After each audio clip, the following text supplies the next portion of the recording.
புதுவரவு பார்வையாளர்களுக்கு வணக்கம். இன்றைய சிறப்பு நேர்காணல் பகுதியில் நம்மோடு இணைந்திருக்கும் சிறப்பு விருந்தினர் யார் அப்படின்னு பார்த்தீங்கன்னா, இவர் ஆல்ரெடி எல்லா மக்களுக்கும் பரிச்சயமானவர். அகில இந்திய ஜனநாயக மக்கள் கட்சியினுடைய தேசிய தலைவர், நிறுவனர் டாக்டர் விஎஸ் ஐசக் ஐயா நம்மளோடு இணைந்திருக்கிறார். அவர்கிட்ட இன்றைய அரசியல் நிலைப்பாடு குறித்தும் அகில இந்திய ஜனநாயக மக்கள் கட்சி சார்பாக முன்னெடுத்திருக்கக்கூடிய பல்வேறு ஆர்ப்பாட்டங்கள், போராட்டங்கள், மக்கள் நலன் விஷயங்களுக்கெல்லாம் நிறைய குரல் கொடுத்தவர். அடுத்த கட்ட அரசியல் முன்னேற்பாடுகள் என்னென்ன பண்றாரு, அவருடைய அரசியல் நிலைப்பாட்டில் அடுத்த கட்ட வளர்ச்சிக்கும் என்னென்ன வழிவகை வச்சிருக்கிறாருன்னு அவர்கிட்டயே பல்வேறு விஷயங்களை கேட்டறியலாம். ஐயா வணக்கம். ஐயா வணக்கம். அகில இந்திய ஜனநாயக மக்கள் கட்சி சார்பாக இதற்கு முன்பு மக்களுக்காக பல்வேறு போராட்டங்கள், ஆர்ப்பாட்டங்கள், கிறிஸ்தவர்கள் இடஒதுக்கீடு சம்பந்தமாகவும், தலித் இவர்களுக்கெல்லாம் நிறைய விஷயங்கள் போராடி இருக்கீங்க. இப்ப அடுத்த கட்ட அரசியல் முன்னெடுப்புகள் எப்படி முன்னெடுத்திருக்கிறீங்க, அதை பத்தி கொஞ்சம் விரிவா சொல்லுங்க. அகில இந்திய ஜனநாயக மக்கள் கட்சி சார்பாக நேயர்களுக்கு வணக்கம். அகில இந்திய ஜனநாயக மக்கள் கட்சி சார்பாக பல்வேறு போராட்டங்களை நடத்தியுள்ளேன். பல கோரிக்கைகளை முன்வைத்து போராட்டம் நடத்தியுள்ளேன். காஞ்சிபுரம், தாம்பரம், சென்னை, ரெட் ஹில்ஸ், சேலம், ராணிப்பேட்டை, சோளிங்கர், இப்படி பல்வேறு பகுதிகளிலும் தொடர்ந்து தேனி உள்பட, மதுரை உள்பட தமிழகம் முழுவதுமாக பல்வேறு கோரிக்கைகளை வலியுறுத்தி போராடி இருக்கிறேன். இந்த போராட்டத்தின் நிமித்தமாய் நாங்கள் அரசுக்கு வைத்த கோரிக்கைகள் அரசு நிறைவேற்றாமல் போய்விட்டது. குறிப்பாக கிறிஸ்துவ மக்களுக்கான ஒரு இடஒதுக்கீடு வேண்டும் என்று போராடினேன். அரசு சுத்தமாய் அதை செவிசாய்க்கவில்லை. தலித் கிறிஸ்தவர்களை எஸ்சி பட்டியலில் சேர்க்க வேண்டும் என்று போராடினேன். அதற்கும் அரசு செவிசாய்க்கவில்லை. கிறிஸ்துவ பாதிரியார்களுக்கெல்லாம், உலமாக்களுக்கெல்லாம் ஒரு உதவித்தொகை கொடுப்பது போல கிறிஸ்துவ பாதிரியார்களுக்கு ஒரு உதவித்தொகை கொடுங்கள் என்று கேட்டேன். அதற்கும் அரசு செவிசாய்க்கவில்லை. இப்படிப்பட்ட ஒரு சூழ்நிலையில தேர்தலுக்கு முன்பதாக மாபெரும் மாநாடு ஒன்றை நடத்தினேன். பல லட்சக்கணக்கான மக்கள் நான் அழைத்தவர்களை விட இன்னும் அதிகமாய் பெருக்கெடுத்து வந்தார்கள். இப்படிப்பட்ட ஒரு சூழ்நிலையில புதிய ஆட்சி இப்பொழுது வந்திருக்கிறது. ஆனால் இந்த புதிய ஆட்சியில நாங்கள் பல்வேறு கோரிக்கைகளை வலியுறுத்தி வருகிறோம். மக்களுக்கான ஆட்சி, மக்களுக்கு நன்மை செய்கிற ஆட்சி என்கிற நிலையில ஆட்சியாளர்கள் கூறும்போது கடந்த காலத்திலே ஏற்பட்ட குறைகளை நிறைவேற்ற வேண்டும் என்பது எங்களுடைய நோக்கம். இதுவரைக்கும் நாங்கள் வைத்துக் கொண்டு இருக்கிற கோரிக்கை, பாதிரியார்களுக்கெல்லாம் ஒரு உதவித்தொகை கொடுக்க வேண்டும், ஆலயங்களை கட்ட அனுமதிக்க வேண்டும். ஆலயம் கட்டுகிறவர்களை தடை செய்து கொண்டிருக்கார்கள். அதே போல கிறிஸ்தவர்களுக்கான ஒரு இடஒதுக்கீடு வேணும், தலித் கிறிஸ்தவர்களை எஸ்சி பட்டியலில் சேர்க்க வேண்டும் என்று நாங்கள் கோரிக்கை வலியுறுத்தி கொண்டிருக்கிறோம். அது இன்னும் நிறைவேறவில்லை. அது ஒரு புறம் இருக்க, மக்களுக்கான செயல்பாடு இன்றைக்கு தமிழகத்தில் படிக்கின்ற ஆதி திராவிட பிள்ளைகளுக்கு அவர்கள் கொடுக்க வேண்டிய கல்வி உதவித்தொகை இன்னுமாய் சரியாய் கிடைக்கவில்லை. காரணம், கடந்த கால ஆட்சியில பிள்ளைகளுக்கு அதை செலுத்திக் கொண்டிருந்தார்கள். அது பெருவாரியாய் பிள்ளைகளிடத்தில் போனதினால் அநேக பிள்ளைகள் படிக்காமல் போய்விட்டார்கள். அதை சீரமைத்து பழைமுறைப்படி கல்லூரிகளுக்கு கொடுக்க வேண்டும் என்று கேட்கிறோம். அதற்கு இன்னும் அரசு செவிசாய்க்கவில்லை. அதே போல எல்லா படிப்புகளுக்கும், எல்லா நிறுவனங்களுக்கும், மெட்ரிகுலேஷன் பள்ளி, சட்டக்கல்லூரி, செவிலியர் கல்லூரி, மருத்துவக் கல்லூரி என இப்படிப்பட்ட கல்லூரிகளுக்கெல்லாம் கடந்த கால ஆட்சியாளர்கள் ஆய்வு செய்து முடித்த பிறகு அதற்குரிய அங்கீகாரங்களையும் அரசின் ஆணையும் கொடுக்காமல் போய்விட்டார்கள். ஆனால் இப்போதைய அரசு லஞ்சம் இல்லாமல் முழுமையாக அதற்கு அங்கீகாரம் கொடுக்கிறேன் என்று லஞ்ச லாவண்யமே இல்லை என்று கூறி வருகிறார்கள். அரசாணையும் கொடுத்திருக்கார்கள். ஆனால் இதனை ஏற்று அந்தந்த துறை செயலாளர்கள், அந்தந்த துறை அமைச்சகம் செயல்படுகிறதா என்பது நிச்சயமாக கேள்விக்குறியாக இருக்கிறது. ஏனென்றால் அங்கு அமர்ந்த பிறகு அரசு ஒரு ஆணையை போடும்போது அதை அந்த இயக்குனர்கள் செயல்படுத்த முன்வர வேண்டும். அதற்கான ஒரு தகவலை அந்தந்த கல்வி நிறுவனங்கள் உருவாக்குற அந்த நிறுவனங்களுக்கு தகவல் கொடுக்க வேண்டும். ஆனால் எந்தவித உடன்பாடும் இல்லாமல், தொடர்பும் இல்லாமல் அந்தந்த துறை செயலாக்கத்தில் இருந்து கொண்டிருக்கிறது என்பதை அரசின் பார்வைக்கு கொண்டு வருகிறேன். கடந்த சில தினங்களுக்கு முன்பதாக ஒரு இளைஞர் பாம்பு கடித்துவிட்டு சிறிய மருத்துவமனையிலிருந்து பெரிய மருத்துவமனை வரைக்கும் சென்றுள்ளார்கள். ஆனால் ஒரு பாம்பு கடிக்கு கூட மருந்து மருத்துவமனையில் இல்லை என்று அந்த இளைஞன் பாம்பு கடியால் கடைசியாக மரித்தே போய்விட்டார். ஆகையால் இப்போது இருக்கிற மருத்துவமனைகளில் என்ன மருந்துகள் கொண்டு வந்திருக்கிறார்கள், அது வாங்கப்பட்டுள்ளதா, இண்டன் போடப்பட்டுள்ளதா, மக்களுக்கு தேவையான அவசர தேவையான மருந்துகள் கூட, உயிரை பாதுகாக்கின்ற மருந்துகள் கூட மருத்துவமனையில் இல்லை என்பது தெரிய வருகிறது. இதை ஆட்சியாளர்கள் கவனிக்க வேண்டும். அரக்கோணம் பகுதியிலே, அரக்கோணம் மருத்துவமனையில ஒருவர் உடல்நிலை சரியில்லை என்று மருத்துவமனைக்கு சென்றுள்ளார். அங்கு ஸ்கேன் எடுக்கிற அளவு கூட ஒரு ஸ்கேனர் இல்லை, சிடி ஸ்கேனும் இல்லை, மற்ற ஸ்கேனும் இல்லை. அது தனியார் மருத்துவமனைக்கு எழுதி கொடுத்துவிட்டு அவர்கள் போய் அங்கு எடுத்துக்கொண்டு வருகிறார்கள். இவ்வளவு பெரிய கட்டடங்கள் கட்டி அங்கே என்ன மருத்துவ சிகிச்சைக்குரிய உபகரணங்கள் இருக்கிறது?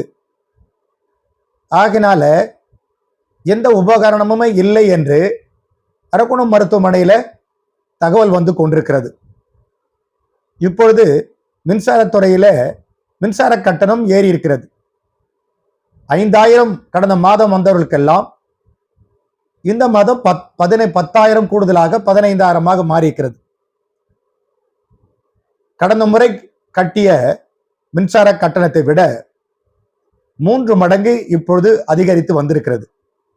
சாதாரண நிலையில் உள்ள மக்கள் 5,000 கட்டணம் கட்டி கொண்டிருந்த மக்கள், அவர்கள் சம்பாதிப்பதே 15,000 ரூபாய்.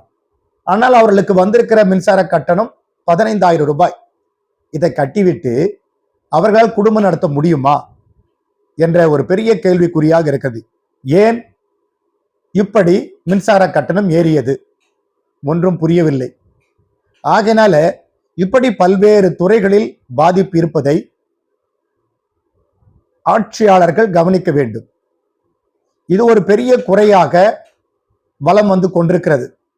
மாற்றம் என்பது எதற்காக என்றால், மக்கள் வாழ்வதற்கு தேவைகளை சந்திக்க வேண்டும், விலைவாசிகள் குறைய வேண்டும், வரி சுமைகள் குறைய வேண்டும், மாணவர்கள் படிப்பதற்கு உதவிகள் சரியாக கிடைக்க வேண்டும்.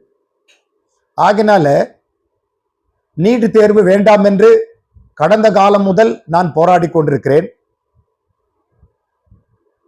அந்த நீட்டு தேர்வை இன்னும் ரத்து செய்யக்கூடிய அளவில் கூட மத்திய அரசு இளைஞர்கள் போராடின போது கூட மாநில அரசுகள் அதற்காக குரல் கொடுக்கவில்லை, அரசியல் சக்திகளும் குரல் கொடுக்கவில்லை. ஆகினால இந்த நீட் தேர்வினால் எல்கேஜி வகுப்பிலிருந்து 1ஆம் வகுப்பிலிருந்து 12ஆம் வகுப்பு வரை படித்த பிள்ளைகள் இரவும் பகலாக படித்து அதிக மதிப்பெண் பெற்றும் கூட அவர்கள் நீட் தேர்வில் தேர்ச்சி பெறவில்லை என்றால், ஏதோ ஒரு பல கேள்விகளை கேட்டுவிட்டு, அரசியல், ஆன்மீகம், கல்வி எல்லாவற்றையும் ஒருங்கிணைந்து கேட்டுவிட்டு நீட்டு தேர்வில் தோல்வியுற்று விட்டான் என்பதற்காக அவன் அந்த எம்பிபிஎஸ் படிப்புக்கு போக முடியாமல் போய்விடுகிறது. ஆகினால் இது அவசியம் தானா? 1ஆம் வகுப்பு முதல் 12ஆம் வகுப்பு வரை படித்து 12ஆம் வகுப்புல இரவு பகலாக படித்து அதிக மதிப்பெண் பெற்றதற்கு என்ன மதிப்பு இருக்கிறது? அந்த மதிப்பெண்களுக்கு என்ன மதிப்பு இருக்கிறது? இப்படி இந்த நீட்டுத் தேர்வினால் பாதிக்கப்பட்ட பிள்ளைகள் அநேகம். அதே போல இன்றைக்கு தமிழகத்தில் தான் மருத்துவக் கல்லூரி அதிகம் இருக்கிறது என்பதை ஒத்துக்கொள்ளுகிறேன். ஆனால் கல்வியில் முதலிடம் வைக்கிற தமிழகம் இந்த மருத்துவக் கல்லூரிகளுக்கு விண்ணப்பித்து பல ஆண்டுகளாக கிடப்பில் இருக்கிறது தமிழக அரசில. அவர்கள் அந்த என்ஓசி என்று சொல்லப்படுகிற லெட்டர் ஆஃப் இன்டென்ட் அதை கொடுக்கவே இல்லை. அப்படி கொடுத்தால் இன்றைக்கு 50லிருந்து 100 மருத்துவக் கல்லூரிகள் உருவாகும். அப்படி உருவாகும் போது தமிழகத்தில் அதிக மருத்துவர்கள் உருவாகுவதற்கு வாய்ப்பு ஏற்படும். ஆனால் கடந்த 10 ஆண்டு காலமாக அதற்கு மேலுமாக தமிழகத்தில் மருத்துவக் கல்லூரிகள் கொடுக்கப்படவில்லை. இதற்கெல்லாம் காரணம் அவர்கள் விரும்புகிற தொகையை அந்த நிறுவனங்கள் கொடுக்க முடியவில்லை. அதற்கு பெயர்தான் லஞ்சம். இன்றைக்கு வந்திருக்கிற அரசு லஞ்சமே கொடுக்க தேவையில்லை என்று சொல்லும்போது ஏன் கிடப்பில் உள்ள நிறுவனங்களுடைய ஆவணங்கள் ஏன் அதை எடுக்கவில்லை? ஏன் அந்த துறை எடுத்து அதை பரிசீலித்து அந்த ஆணைகளை கொடுக்கவில்லை? அப்படி கொடுத்தால்தானே ஆட்சியாளர்கள் சொல்லுகிற அந்த கருத்துக்கும் ஆட்சியாளர்கள் அனுப்பியிருக்கிற அந்த அரசாணைக்கும் உண்மையாகவே அது 100% வெற்றியாக இருக்கும். மெட்ரிகுலேஷன் பள்ளிகள் எல்லாம் 1000 பள்ளிகளுக்கு அங்கீகாரம் கொடுக்கப்பட்டு விட்டது என்று சொல்கிறார்கள். இன்னும் நிறுவனங்கள், பள்ளிகள் அங்கீகாரம் கிடைக்கவில்லை. ஆகையினால இதை ஆராய்ச்சியாளர்கள் கருத வேண்டும்.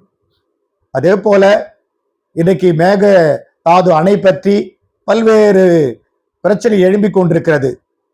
இன்றைக்கு கூட்டணியில் இருக்கிற காங்கிரஸ் இன்றைக்கு முதல்வர் பதவி ஏற்கும் போது முதல்வர் பக்கத்தில் அமர்ந்த காங்கிரஸ் கட்சியுடைய தலைவர் தமிழகத்தின் முதல்வரை விரும்புகிற இந்த தலைவர் ஏன் கர்நாடக முதல்வருக்கு இந்த மேகதாது அணை கட்டுவதை நிறுத்துங்கள் என்று சொல்லக்கூடாது? ஆகினால் இருவேஷம் கொண்டவர்களாக இருக்கிறவர்களை ஆட்சியாளர்கள் புரிந்து கொள்ள வேண்டும். அதோடு கூட தமிழகத்தில் ஓடுகின்ற ஆறுகள், இப்பொழுது மழைக்காலம் வந்திருக்கிறது, மழை அதிகமாக வரும் என்றும் மழைக்காலத்தில் தமிழகத்தில் குறிப்பாக சென்னை பாதிக்கும் என்று சொல்கிறார்கள்.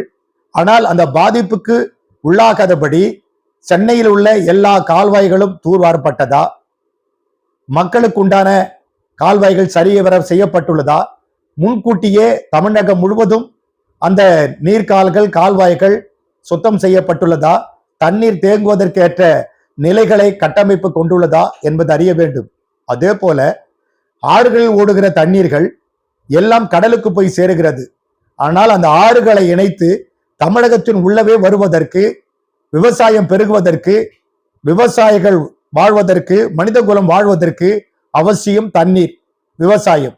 இதை சேமித்து வைப்பதற்கு எந்த நடவடிக்கை எடுக்கப்பட்டுள்ளார்கள் என்பதை அறிந்து கொள்ள விரும்புகிறேன். ஆகினால் இப்படி எல்லாம் செய்தால்தான் மக்களுக்கு ஒரு நல்ல பலன் கிடைக்கும். ஆகினால இது குறித்து பல்வேறு கோரிக்கைகளை வலியுறுத்தி வருகின்ற ஆகஸ்ட் அல்லது செப்டம்பர் மாதத்தில அகில இந்திய ஜனநாயக மக்கள் கட்சி சார்பாக நாங்கள் நடத்துகிற எங்களுடைய GCCI சினாடு சார்பாக நாங்கள் 234 தொகுதிகளிலும் 234 பேராயர்கள் நியமித்து ஒரு பேராயர்களுக்கு 100 போதகர்கள் வீதம், ஒரு போதகருக்கு 100 உறுப்பினர் வீதம், குறைந்தபட்சம் 25 லட்சம் பேரை தற்போது நாங்கள் உறுப்பினராக சேர்த்திருக்கிறோம். அரசியல் அல்லாமல் அரசியலை சேர்த்தால் 50 லட்சம் பேரு கிட்டத்தட்ட உறுப்பினராக இணைத்திருக்கிறோம். வரும் காலங்களில் ஓரிரு மாதங்களில் கடந்த பிப்ரவரி 16ஆம் தேதி நாங்கள் நடத்தின ஒரு மாபெரும் எழுச்சிமிகு சமூக நீதி மாநாட்டை போல வருகின்ற 2 மாதங்களில் பல லட்சம் பேரை கொண்டு மிகப்பெரிய அரசியல் சமூக நீதி மாநாடு நடத்திருக்கிறோம். அதில தலித் கிறிஸ்தவர்கள் இடஒதுக்கீட்டை நிறைவேற்றுவதற்கு அரசை வலியுறுத்த போகிறோம். கிறிஸ்தவர்களுக்கான இடஒதுக்கீட்டை வலியுறுத்த போகிறோம். அதன் பிறகு பிள்ளைக்கான கல்வி தொகையை கொடுக்க அரசை வலியுறுத்த போகிறோம். விவசாயத்திற்கு நிலத்தடி நீரை பெருக்கவும், இந்த நீர் ஆதாரங்களை சேமிக்கவும் அதற்கான கோரிக்கைகளை வலியுறுத்த போகிறோம். மருத்துவமனைகளில் போதிய மருந்துகளை கொண்டு வருவ வலியுறுத்த போகிறோம். நிறுத்தப்பட்டுள்ள கொடுக்கப்படாதிருக்கிற கல்வி நிறுவனங்களுக்கு அரசாணைகள் கொடுப்பதற்காக நாங்கள் வலியுறுத்த போகிறோம். இப்படி பல்வேறு கோரிக்கைகளை அரசுக்கு வலியுறுத்தி மக்களுடைய வளர்ச்சிக்கும் மக்களுடைய ஜீவாதாரத்திற்கும் நாங்கள் உதவிகரமாக இருக்க போகிறோம். அதோடு கூட முழுமையாக டாஸ்மாக் ஒழிக்க வேண்டும் என்றும், அங்கு பாலியல் பலாத்காரங்கள் ஒழிக்கப்பட வேண்டும், அது ஒழிக்கப்பட காவலர்களை நியமிக்கப்பட வேண்டும். காவலர்கள் அங்கும் இங்குமாக எல்லோரும் அழைத்து, அங்கு கல்லூரிகளும் மற்ற இடங்களிலும் போதைப் பொருள் கஞ்சா புழக்கம் இருப்பதை கட்டுப்படுவதற்கு முயற்சி செய்ய வேண்டும் என்று கோரிக்கைகளை வலியுறுத்தி மிகப்பெரிய மாநாடு அகில இந்திய ஜனநாயக மக்கள் கட்சி, அகில இந்திய கிறிஸ்தவ மக்கள் கட்சி, ஜிசி சினாடு சார்பாக நாங்கள் நடத்த இருக்கிறோம் என்பதை தெரிவித்துக் கொள்கிறோம். இந்த கோரிக்கைகளை அரசு கவனிக்க வேண்டும், அதை நிறைவேற்ற வேண்டும் என்று கேட்டுக்கொள்கிறேன். நன்றி, வணக்கம்.